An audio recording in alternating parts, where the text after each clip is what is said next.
We're back on the early edge here on CBS Sports Network, and I'm joined by Emory Hunt and Tom Casale for one of your favorite segments.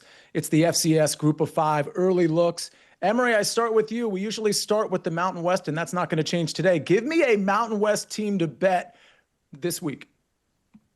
I know this goes against our good friend and colleague Tom Fornelli's thoughts about triple option football, but this is a unique matchup between Air Force and Navy. I like both offenses in this ball game, so I like the over of 49.5 points. I know this is blasphemous in terms of how these two teams play and the style of offense, but man, these two teams can score, so I like this point total to reflect that. Well, Tom, before you get to your New Mexico bet, do you support this bet? Because I know you like Air Force and their offense specifically. Yeah, I mean their defense is really bad, really bad. Hawaii had more than 20 minutes of time of possession on them last week. So when Air Force isn't winning time of possession and losing it by 20, that's a bad defense. All right, talk to me about New Mexico plus 2.5.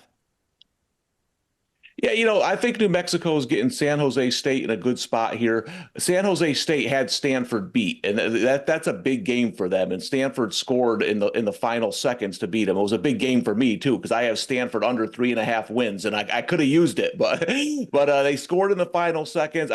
You look at San Jose State; they've only won one game, and it was against Idaho by 3 points. I just think New Mexico's the better team. I think they're the better coach team, and I like them. They're getting like 2.5 points right now. I like them to win the game outright. Good for Andrew Luck, by the way, and Frank Reich. I know, Tom, it might hit your wallet. We'll see. They'll probably still stay under that 3.5, but it is nice to see them get some sort of win. Tom, talk to me about a favorite MAC bet.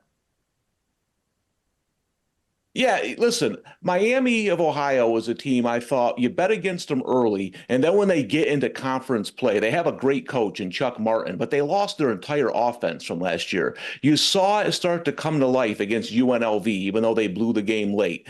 I think this is a good spot now to go from fading Miami to betting Miami. Northern Illinois can't score. Their offense is dreadful. So I think 3.5, this line went up a little bit from the opener, but I actually like Miami in the MAC. I didn't like them early, so I'm going to take the Redhawks here to win by 3.5 points. All right, Emory, talk to me about Central Michigan. I like them over Akron. I'm shocked that this is not a double-digit spread. Maybe it's because they're traveling to Akron, but all that stuff is right there in the middle of the country anyway. It feels like it's like 10 minutes away everywhere in the MAC. But I like Central Michigan's offense. I think they'll be able to score more so than Akron. Akron has been an issue so far this year. I know they had a lot of guys that were ineligible and guys that they found out earlier in the season that they weren't going to be bowl eligible because of APR. So there's a lot going on right now at Akron that they got to figure themselves out right now. And this is a bad spot for them to welcome in a Chippewa team that can, really put points up on the board. All right, Emory, talk to me about another Group of Five or FCS game that you got your eyes on. Firstly, condolences to Sean Clark, the former head football coach at App State, who passed away suddenly at the age of 50. That's tough because he was a stud as the head coach at App State, and then he's since moved on. But man, when you look at App State coming to this game against Oregon State, I don't know what's going on at Oregon State, man. I thought they played a solid game last week, but they end up giving the game away, allowing Houston to get back in the ball game. I think we'll see the Mountaineers take advantage of a good spot here to really pile up on the Beavers. So give me App State plus the points against Oregon State. All right, Tom, how about you? Another game or team you've got your eye on? Yeah, this line moved quite a bit, but I'm looking at Texas State, at Arkansas State. Arkansas State's a bad football team. I backed them in a good spot against Iowa State at home, and they stayed within the 21, only lost by 8. I don't know how. I mean, if you watch that game, I don't even know how I covered that game, but it was close. It was just that game right there will tell you what spots mean in college football. Iowa State just didn't care about it. But this is a team that's averaging about 16 points per game against FBS opponents this year. I just don't think they're going to score with Texas State. I think you can look at a Texas State team total over 2 if you didn't get the good line, because this has jumped up about 4 points. But I like Texas State to win easily. All right, Tom, how about an FCS or Group of Five team that could pull off an outright upset? Yeah, listen, I don't know who told Army they could be a 7-point favorite on the road.